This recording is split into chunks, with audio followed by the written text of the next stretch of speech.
بسم اللہ الرحمن الرحیم۔ السلام علیکم پیارے ناظرین محترم، آج کا ہمارا واقعہ ہے ایک خدا پرست غلام کی دعا کی برکت کا واقعہ۔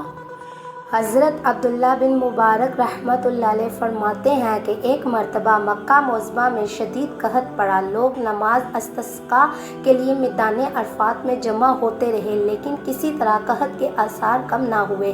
برابر ایک ہفتہ اسی طرح گزر گیا، چنانچہ آئندہ ہفتے جمعہ کی نماز کے بعد لوگ پھر عرفات میں جمع ہوئے تو میں نے دیکھا ایک سیاہ فام ضعیف و تنہا انسان ہے جس نے 2 رکعت نماز پڑھ کر اللہ تعالیٰ سے دعا مانگی اور سجدے میں گر کر قسم کھائی کہ تیرے عزت و جلال کی قسم، اس وقت سجدے سے سر نہ اٹھاؤں گا جب تک تو بارہ رحمت سے اپنے بندوں کو سیراب نہ کر دے۔ چنانچہ اس کی اس دعا کے بعد میں نے دیکھا کہ آسمان پر سیاہ بادل چھا گئے اور اس قدر مینہ برسا کہ میں حیران تھا۔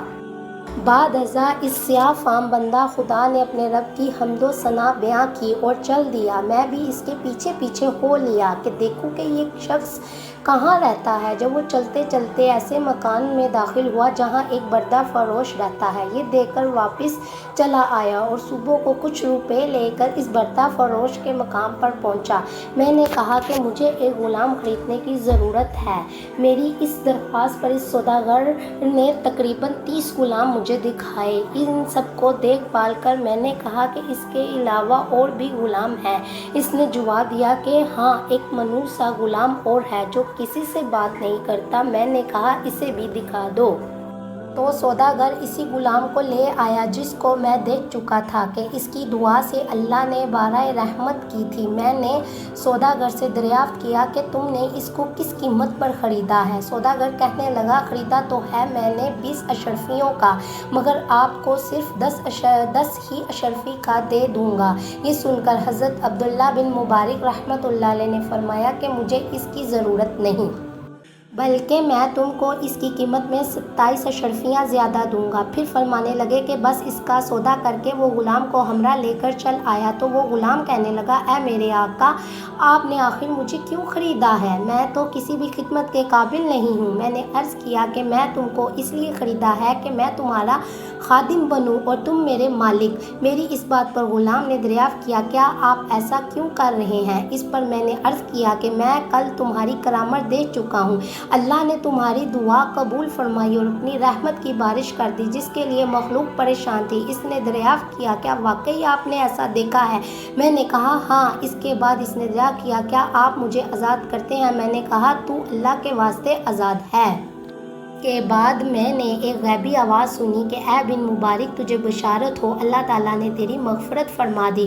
بعد ازاں اس غلام نے کامل وضو کر کے 2 رکعت نماز پڑھی اور کہا کہ اس چھوٹے آقا کی آزادی پر تو اللہ تعالیٰ کا شکر ہے، مگر اللہ تبارک تعالیٰ کے آزاد کرنے پر اس کا شکر کس طرح ادا کروں؟